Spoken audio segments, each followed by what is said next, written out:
Í dag ætlum við að halda áfram að fara yfir CSS og við ætlum að halda áfram að fara yfir Visual Formatting módelið og svo ætlum við að taka aðeins fyrir hvernig stuðningu við CSS og hvernig honum háttað og hvernig við getum brugðist við því, hvernig við getum aðlagað okkar verkefni að því hvað stutt í vöðrum og hvað ekki. Síðan ætlum við að fara yfir liti og texta og hvernig við getum átt við það, af því að það oft það sem við erum að gera, að ljá vefinn okkar lífi með því. Og síðan þriðji parturinn í dag verður yfirferð á Flexbox sem þá miklu skemmtilegri leið til að setja upp útlit og svo yfirferð á verkefni 4. En í seinustu viku vorum við að fara yfir Visual Formatting Model og það tekur til þess hvernig boxin sem við erum að vinna með haga sér.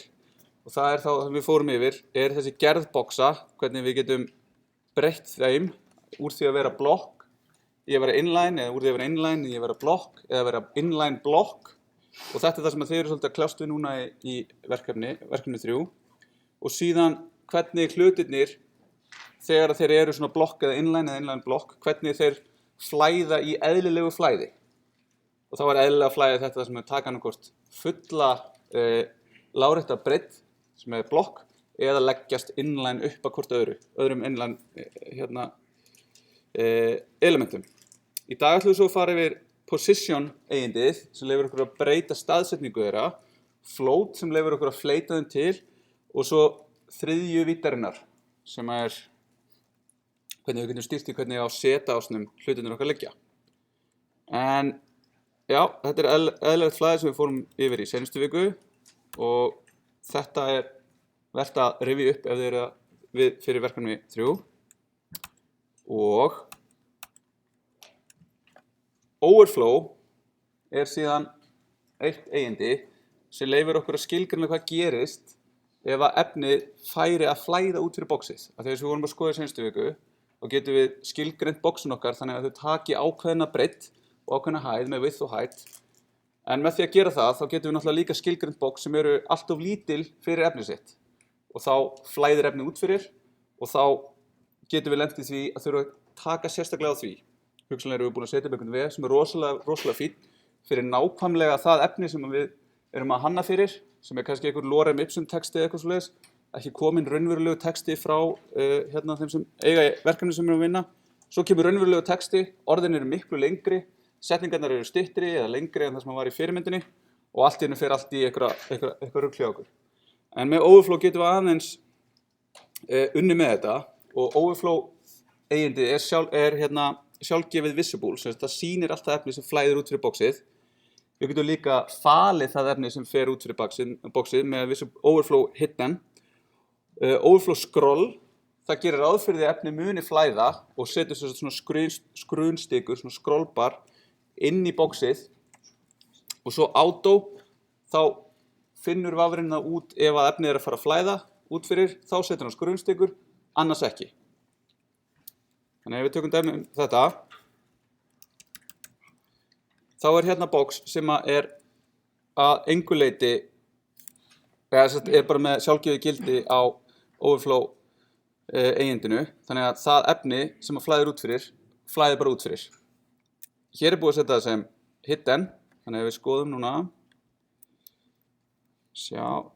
aðeins að stilla þessu hérna upp, stakka. Þannig að þá sjáum við hérna, box 2 með Overflow hidden, þannig að ef við tóknum því hérna, þá sjáum við að efnið sem fer nákvæmlega út fyrir boxið falið. Nei, og það látið eins og það sé hvergi, það ekki með. Hér það scroll, þannig að efnið, við höfum alltaf þessar skrunstikur hérna. Þannig að við sjáum að það bæði hérna niðri og uppi sjálfgefið, þó svo að efni myndi ekki flæða út fyrir. Þannig að ef við minkum efni hérna bara í lorem, þá sjáum við að það eru samt skrunstikur hérna. Það ekki flott orð, skrunstikur, þetta er frábært. Við getum líka setta sem scroll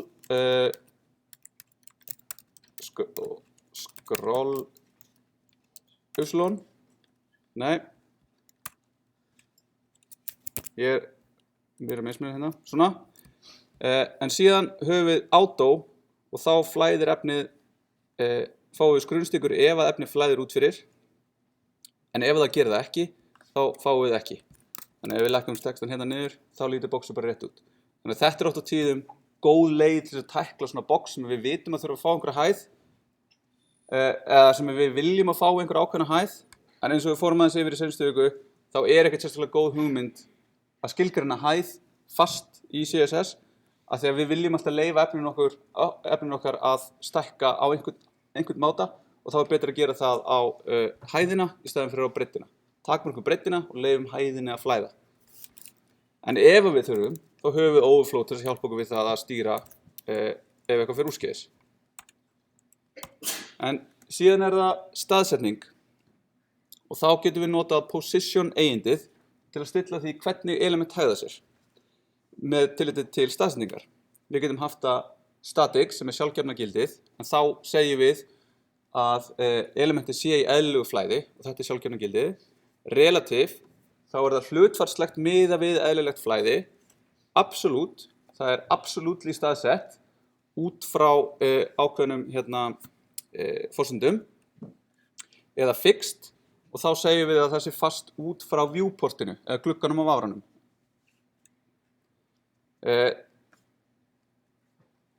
Þegar við erum að staðsetja nákvæmlega með position absolute, þá kemur til kastana hugtakið containing block, en það það sem gerist við element ef við gefum því position eigindi sem ekki static, þá búum við til containing block úr því elementi, og containing block í grunninn rótar elementið sem þá yfirleitt HTML, þannig að það containar blokkir sem eru positionaðar.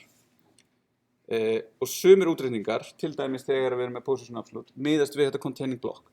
Þannig að oft á tíðum, þegar maður að vinna með position, þá þarf maður bara að muna containing block til, og við setjum það með því að setja position eigindi á það sem ekki static, þá yfirleitt relative, og þá fáum við fram það sem við viljum yfirleitt í þessu.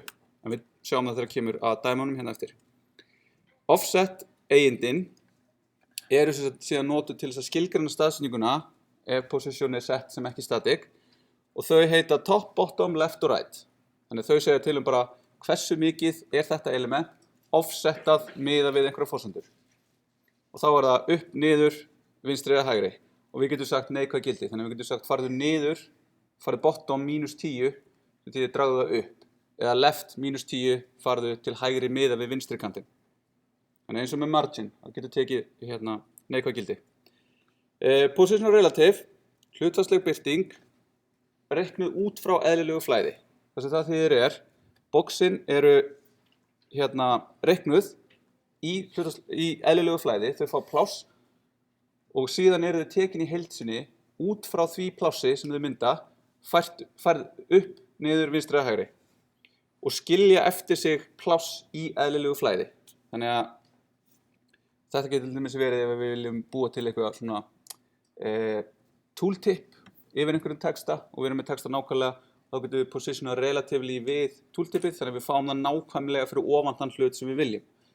Og mörgar aðrar svona notkunnar möguleikar á þessu, en það líka að setja position relative á box gerir það að containing block. Og position absolute nákvæm birting, þar sem við tökum boxið algjörlega út úr eðlilegu flæði og staðsetjum það síðan út frá containing block þess element. Þannig að það farið upp tréð með við það sem elementi sem á að vera absolutely positionað, leitað að næsta containing blokki, og út frá því það staðsett algjörlega á óháð eðlilegu flæði. Og þau skilja sig ekki eftir sér pláss og eru ekki með í eðlilegu flæði. Þannig að ef við tökum eitthvað element, position absolute það, þá það bara position absolute bara algjörlega út frá því hvar containing blokki Ekkert, allt sem að gerist í kringum það, öll systkini og svona, þeim alveg saman það. Það bara eins og það sé ekki til í eðlilegu flæði. Fyllt út í foreldri. Við getum notað position absolute til þess að fylla út í foreldri með barni. Ok. Þá use case það að við erum með eitthvað element sem að tekur einhverja stærð.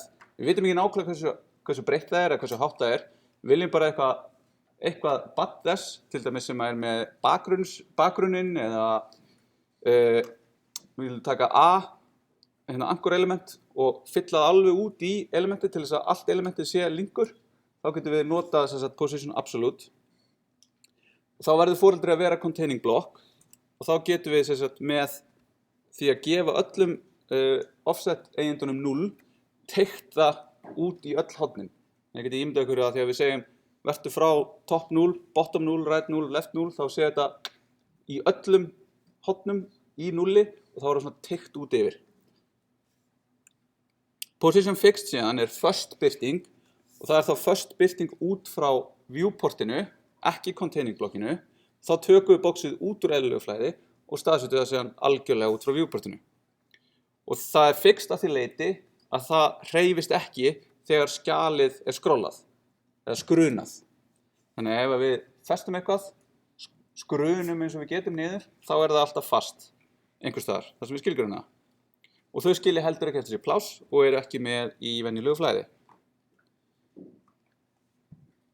Síðan, þegar við förum að taka svona hluti úr eðlilegu flæði og setja einhvers staðar og leggja þau ofan á hvert annað, jafnvel, þá lendum við í því að við viljum ráða því hvaða element birtist fremst eða aftast eða í miðjunni einhvers staðar og þá kemur í raun þessi þriðja vítin inn í CSS en af því að boxin ekki bara staðsett í tvívíðu rúmi, heldur eru þau líka með setás og það eru útreikningar sem að ráðast af stacking order sem einhver algoritmi sem skilgreindur í spekknum sem segir til bara ef að það svona og það skilgreint seinna en þetta og einhverjar flóknar reglur þá fer hluturinn annarkvort ofan á eða undir. En við getum hins vegar átt við þetta með því að setja seta index eigindið sem einhverja tölu, jákvæða tölu og þá getum við sett þetta stacking order gildi eftir okkar höfði. Þannig þá getum við sagt við eitthvað element, þú ert undir, ég vil hafa þig ofan á, hér fáðu seta index 2, þá ertu komin fyrir ofan. Við gefum elementinu undir seta index 1 og þá í raun hærri talan nær okkur. Ef við ímyndum okkur að nær okkur hærra gildi og fjær okkur þá lægra gildi og birtist. Ok, þannig að aftur ekkert sérstaklega flókið svona hvernig þetta virkar, svona þegar ég renni yfir þetta, en svo blöndum við þessu saman við eðlilegt flæði og alls konar og þá getur þetta orðið meira tricky. En tökum hérna dæmi og byrjum á því að opna það hérna í til að geta að fara aðeins betur yfir hvernig þetta lítur út svona áður en við skoðum það í inspektotum. En við byrjum þetta á því að vera bara með eðlilegt flæði. Þannig að við erum með eitthvað section hérna og inn í því eru 4 box. Og box skilgreint hérna bara til að fá eitthvað útlit á sig til þess að við getum gert greinarmun á þeim. Þau hafa hæð, þau hafa padding og þau hafa margin bottom 10. Það ekki skilgreind breidd á þeim, þannig að þau fylla bara út í sitt pláss ef þau eru í eðlilegu flæði, af því það sem div gerir, af því að div í grunninn display block. Það hefur hérna einhverja font size og einhvern bakgrunnslit og einhvern lit á textanum. Þannig að þá sjáum við hvernig þessi hérna í eðlilegu flæði haga sér og líka við erum með hérna main utanum þetta allt saman og með því að setja main svona margin 0 auto við byggjum afrann að reikna margin left og margin right bara sjálfkrafa fyrir okkur og við segjum bara ekki vera stærri en 800 pixlar. Mér alveg sama hvað þú ert stór, bara ekki vera stærri en 800 pixlar. Þannig að þá fáum við þetta miðjusett hérna á skjánum og akkurat 800 pixlar breitt. Þannig að það verður ekki gefið fram max við 800 pixlar sem það fara alveg út í endan á aðra. Já, ef við slökkum á max við þá fer það alveg út í báða enda. Og ef við setjum width 800 þá erum við að fast setja vertu alltaf 800 pixlar sama hvað sem gerir það verkum þá að þegar við förum að skala þetta niður þá skalast það ekki neitt þannig að þá fáum við hérna svona lárétta skrunstiku sem mjög ljótt, eitt af ljótasta. En ef við segjum max width, þá segir það taktu bara alltaf pláss þú getur. Og þá fáið það getur verið að eitthvað þessu hérna undir setur síðan width fyrir dæmið. En þá myndi það skalast niður með. Þetta ekki dæmi sem ég hafði hugsað mér svona, en við skoðum þetta betur í næstu viku þegar við förum yfir skalalega vefinu sem snýst öll þetta. Að vera ekki að fastsetja stærðir. Allavega hana. Þannig að núna erum við búin að sjá hvernig þetta main haga sér hérna til þess að ramma inn bóksin okkar, dæmin okkar. Hvernig eðlilegt flæði hér. Við erum ekki búin að gera neitt nema bara að gefa bóksinum útlit, bara til að sjá hvernig þið haga sér. En síðan förum við hérna í hlutfallslega staðsetningu fyrir neðan. Þannig að þá erum við hérna með container utan bóksinn sem leyfir okkur þá með selektorum hérna að velja þau sérstaklega. Þannig að hérna get ég valið öll box undir relative elementinu sem er relative klassan.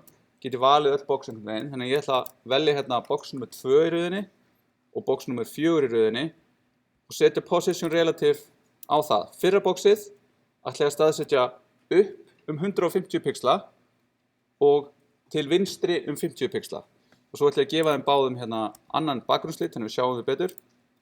Fjórða boxinu ætla ég að taka frá að ofan og færa niður 200 pixla, en að færa niður með við upp að færa það upp.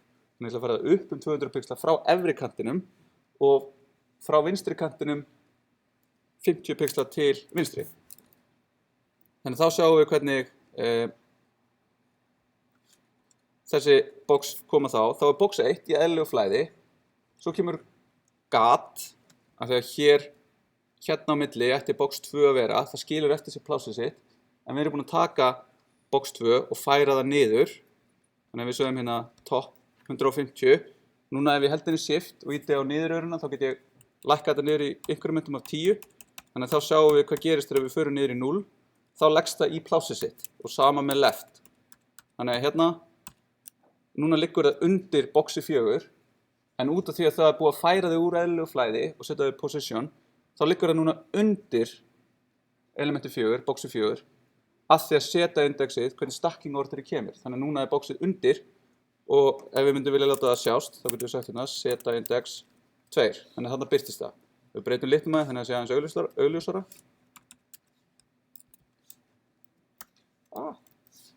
Hvað er í gangi hérna?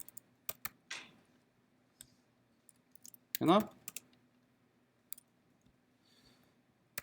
Það er allt að fara í rugl hérna. Svona. Þannig núna er það on á. Núna er það undir. On á, undir. Svona getum við stýrt þessu stacking orderi. Og box 4, það er síðan fært með við sinn efri part. Þannig að ef við förum hérna niður, þá er það hérna í 0 og svo fer það upp eftir því sem við segjum mínustöluna. Eða niður ef við segjum plústöluna. Miða við toppin að því. Og svo við myndum gera hérna right minus 50, en þá sjáum við hvernig munurinn er að þessu. Right 50 er ekki það sama á right minus 50, en það er samt það sama á left minus 50. Þannig að þessar mínustölur getum við notað þegar við erum að færa út frá byrjun af staðsetningunni. Síðan er hérna fyrir neðan nákvæm staðsetning.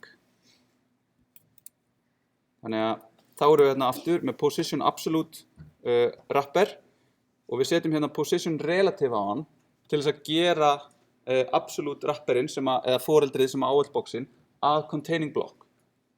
Þannig að ef ég slekk á þessu hér, þá munu absolute positionu boxin leita að næsta containing blocki sem er rótin, sem er HTML elementið.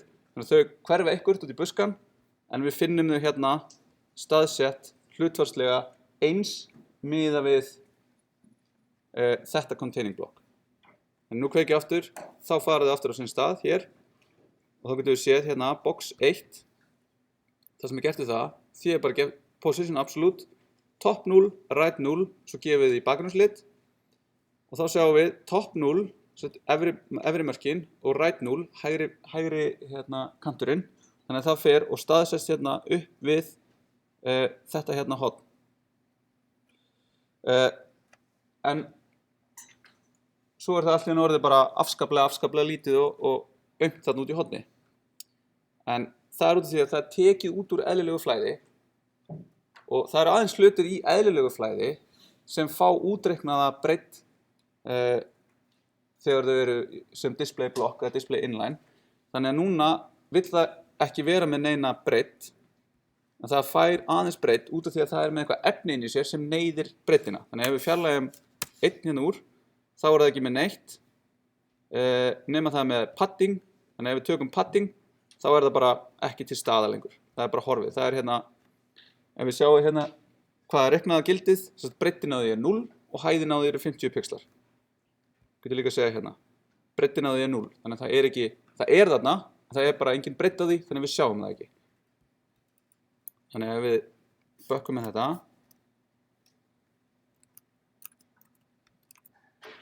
refresh, þá fáum við það aftur hérna upp. En það sem við getum þá gert, eins og hérna á boxi 3, að gefa því breidd. Þannig að hérna gefið því breiddina 100 pixla, en eins og ég var að segja það ekkert svakalega gott að takmarka breiddina í akkúrat einhverja tölu. Þannig að það væri eðlilegra hérna að gera við 100%, en þá náttúrulega fær það 100% breidd út frá, þá reiknast það eins og það væri display block. Svo þetta tekur 100% af þeirri breidd sem það getur í því konteksti sem það innan þessa hérna containers, en út af því að það síðan ekki með box sizing border box, þá tekur það enn meiri breidd og svo núna út af því að það staðsett hérna til vinstri. Þannig að ef við höfum það, það var svona breitt út af því að það með padding og út af því að það með margin, en ef við setjum border box sem box sizing, sem langbest almennt að hafa, og við munum í raun leyfa okkur það í framtíðinni, verkefni 4 mun vera þannig að við munum bara setja box sizing border box á allt og trýta þannig að það verður allir útreikningar verða miklu einfaldari. Þannig að ef við gerum það og færum það hérna alveg á left 0, þá sjáum við að það tekur akkurat 100% eins og við gerum ráð fyrir, en samt með padding og getur fengið border án þess að það flæði út fyrir eitthvað. Þannig að þetta það sem maður ofta að díla við þegar maður að position absolutely, að gefa hlutunum rétta breidd og díla við hvernig það haga sér í samhenginu við alla hina hlutina. Og þetta getur orðið svolítið vesen. Hérna fyrir neðan síðan svona fyllt út í, þá sjáum við að við erum með eitthvað foreldri hérna sem box, bara boxin sem við erum með. Svo erum við með barn og þetta barn hérna fyllir ekki út í foreldri sitt. Af því að það veit í raun ekkert hvað það ætti að vera stórt. Við getum farið að eiga við, segja við 100%, hæð 100%, þá erum við farin að setja hæð, það getur leitt okkur í aðrar ógöngur, en þá getum við notað þetta fill, sem segir þá hérna position absolute, top 0, right 0, bottom 0, left 0, og við setjum það akkurat í það að fylla í foreldri sitt. En ef við tökum einhverja af þessum tölum, þá hættir það að gera þetta, en með því að setja þetta svona, þá bara virkar það. Og að lokum first staðsending, en þá erum við hérna aftur með 4 box, box 2, position fixed, bottom 0, right 0, þannig að það boxið sem er búið að vera elta okkur hérna meðan við skrunum niður síðuna, og það sama við það, og þegar við erum með position absolutely, það fær enga breidd á sig, það fær bara breidd út af því að það talan 2 inn í því, og sama með box 4 sem sett í efra vinstra hornið. Þannig að þið sjá hvernig þau elta okkur hérna meðan við fyrir niður. Síðan hérna setaindex dæmi, sem bara aðeins meira en það sem við erum að fara yfir áðan. Hvernig við getum farið að breyta setaindexunum á hverju einu og einasta boxi til þess að fá fram nákvæmlega þá röð á elementum sem við viljum. En setaindex vandamál geta verið þau leiðilegustu sem maður díla við í CSS, af því að við getum aldrei, ef við verðum með fleiri börn inn í þessu boxi hér, sem við ætlum að draga einhvern veginn út fyrir, þá geta þau aldrei farið ofar í stacking order en foreldri sitt. Þannig að til þess að leysa eitthvað þannig að eitthvað barnabarn inn í þessu hérna boxi 2 eða boxi 4 eða boxi 3 hérna sem að liggur undir boxi 4 ætti að vera fyrir ofan box 4, þá myndum við ekki geta það. Við myndum verða að taka það út úr bara parentinu sinu, við myndum þurfa bara að breyta því hvernig HTML okkar er struktúrað til þess að fá því fram. Þannig að við höfum kannski eftir að lenda í einhverjum svoleiðis verkefnum þegar lengra líður. En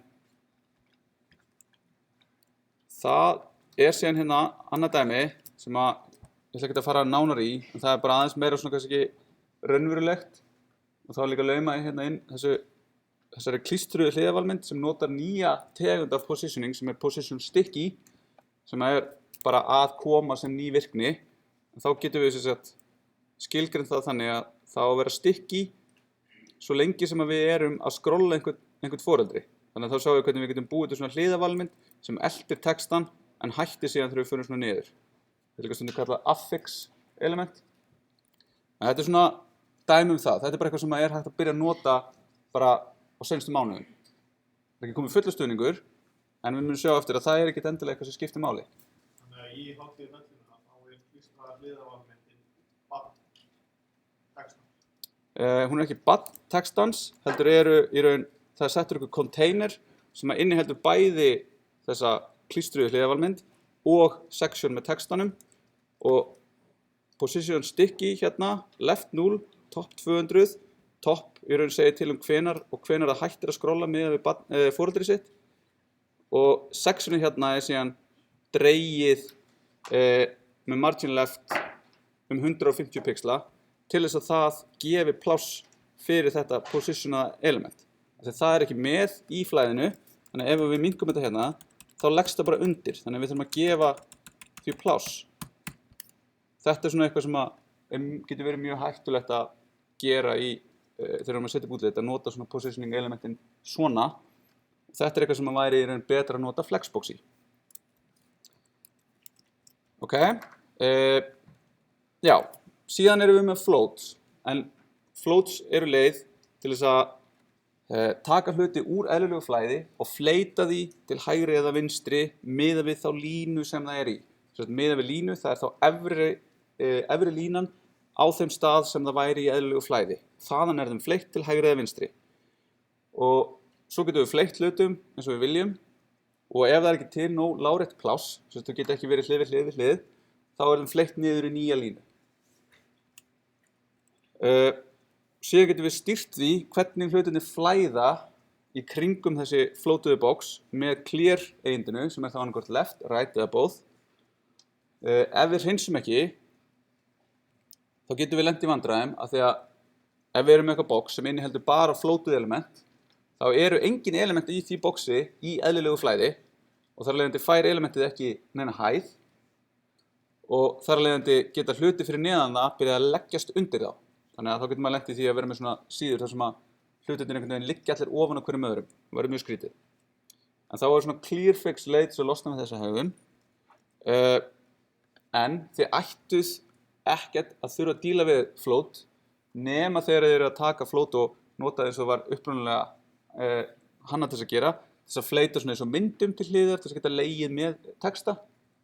En af því að það var bara svo lítill stuðningur til að gera útlit, þá bara greip fólk float og abjúsaði það þangað til að það var bara sá hluti sem flestir notuðu til að búa til útlit.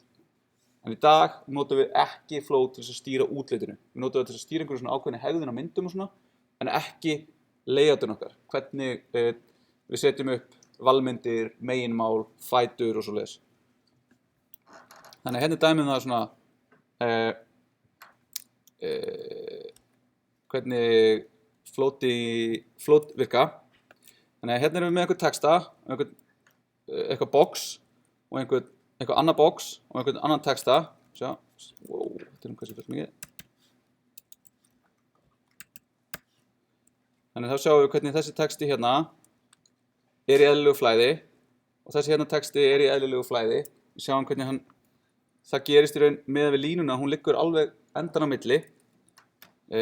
Þetta box hér því er flótað til vinstri, þannig að ef við slökkum á því, þá fer það í eðlilegt flæði. En þannig sjáum við hvernig það fleytist til vinstri og heldur efri línunni sinni. Síðan erum við með hægri boxið. Það er sama með það. Það fer til hægri meðan við sína línu. Og svo erum við með hennar texta hérna sem bara birtist einhvern veginn inn á milli þar sem er pláss fyrir hann. Þannig að þetta hérna box tekur pláss, þannig að textin hérna er dreginn út fyrir boxið, en síðan getum við, ef við myndum vilja, segja að þessi hérna texti á ekki að vera með í þessu, hann á ekki að liggja upp í þetta element, þá getum við notað þetta clear til þess að segja clearaðu floating línuna hjá þér og þú veist, fáðu bara nýtt pláss, fáðu nýja línu, fáðu ekki taka þátt í þessari floating vitleysu. Og þá getum við sagt clear left eða clear right og það fer eftir í hvort að við erum að cleara frá hægri eða vinstri, en ættuð ekki að þurfa að díla við þetta. Ef þið farið og finnið einhver dæmi sem nota float, reynið að muna, float er ekki það sem við ætlum að vera að nota til þess að gera útlit. Hérna erum við síðan með að fullt af einhverjum boxum hlið við hlið sem öllum er floatað og þá sjáum við hérna að þetta box, það er ekki lengur pláss fyrir það af því það er 90 pixlar og það bara er ekki lengur pláss hérna, þannig að það fyrir niður. Ef við stækkum boxin, þá fara fleiri og fleiri box að fara niður af því þau hafa ekki nógu mikið pláss. Þetta er síðan það use case sem við viljum nota float í. Við erum með eitthvað box hérna sem geti innihaldið einhverja mynd. Við erum með eitthvað texta.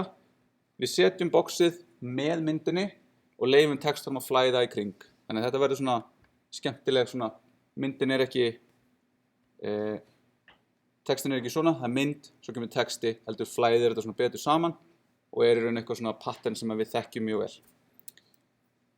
Og sama hérna, getur flótað til hægri, við getum gefið þessu meiri hæð hérna, þannig að þetta element er hærra og þá flótar það bara og allur texti sem kemur, hann gerir ráð fyrir því, flæðir upp í það.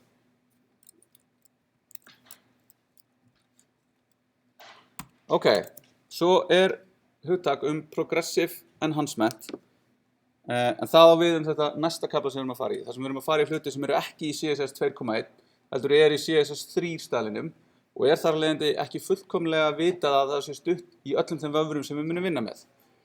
En ég er hérna komin til að segja ykkur að það er alltaf lagi, af því að progressive enhancement er hugtak sem segir okkur að við byrjum að hugsa það hvað er það minnsta sem við þurfum að gera til þess að fólk geti upplifað það sem við erum að bjóða upp á. Þannig að við erum kannski að bjóða upp á okkur texta, hvað er það minnsta sem við þurfum að gera? Skrifa textan og setja bara sem textaskjal. Þá getur fólk upplifað textan okkar. Síðan getum við bætt við virkni eins og stöðningu til staðar. Við vitum að við getum sett textaskjalið okkar yfir í HTML, sett elementi utan það og svo framvegis til þess að fá það betur strúkturað upp.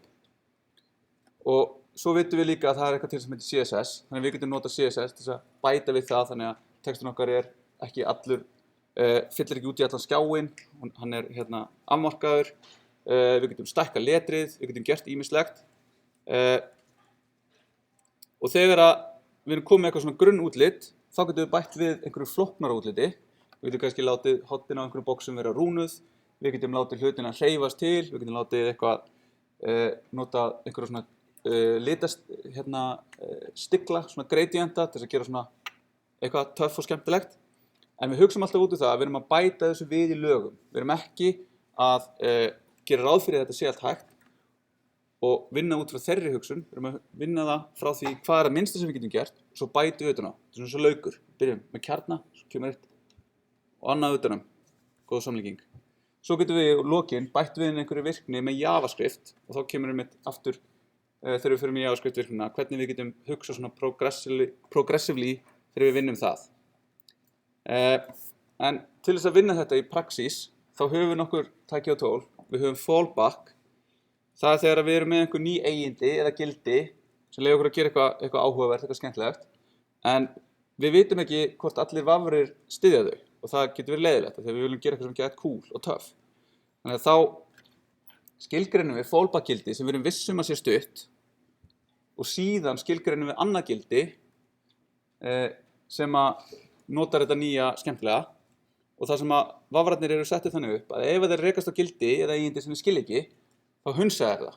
Þannig að þá nota þeir bara gildi sem var skilgreint áður.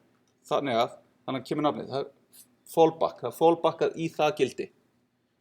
Þannig að kalk er ákveðin leið til þess að reikna út stærðir í CSS. Ef það er ekki stutt hér, þá myndi fallbacki verið að nota 99%. Af því það getur hugsanlega verið næstu því nóg í flestum tilfellum.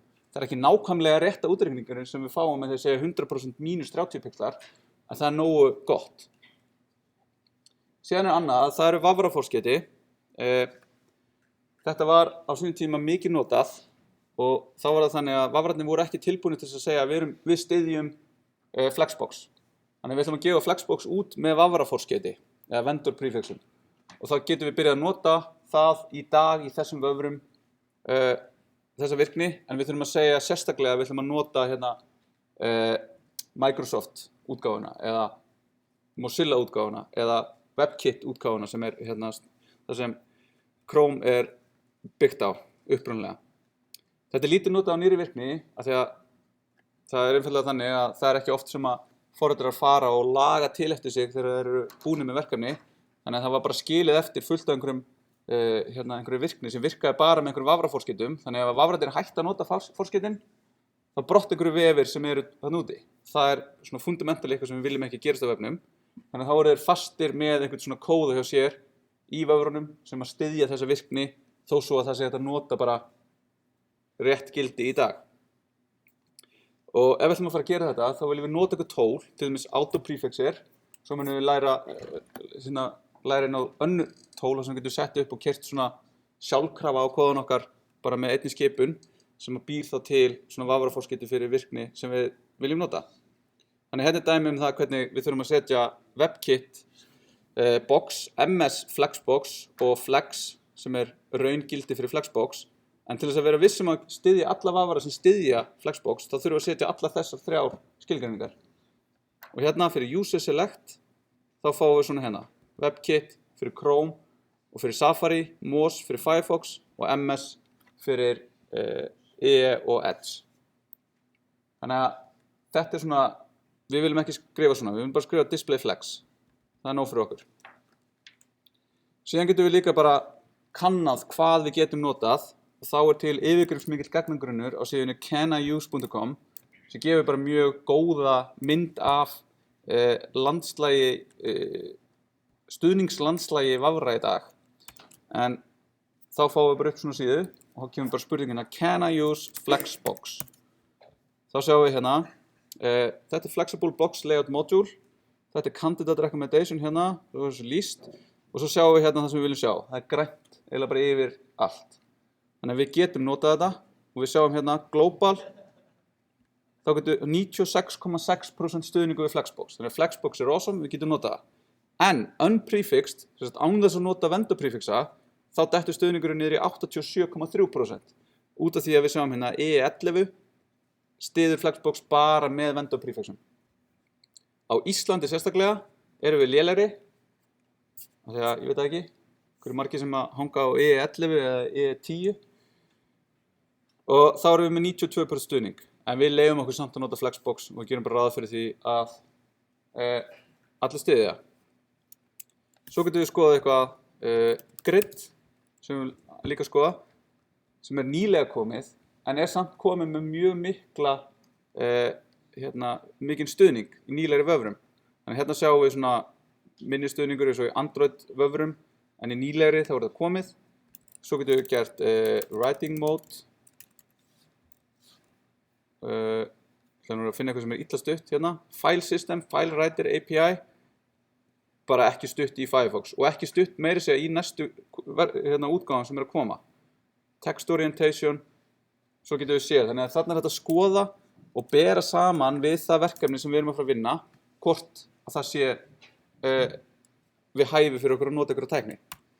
Síðan erum við með feature queries, að það er einmitt virkni í CSS til þess að athuga hvort það sé stuðningur til staðar og þá getum við notað svona hreiðraðar CSS-reglur sem eru bara beitt ef stuðningurinn er til staðar.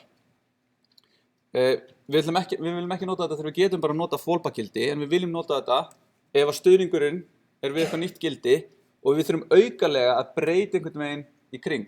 Ef að þessi virkni til staðar, þá viljum við gera float left, stækka stærðina, breyta litninum og eitthvað svona, en ef stuðningurinn ekki til staðar, þá viljum við alls ekki gera þetta, þá lítur þetta bara brotið og mjög illa út. Þannig hérna til dæmis writing mode, þá viljum við gera float left og setja writing mode sem breytir því hvernig textin skrifaður, við sjáum það eftir.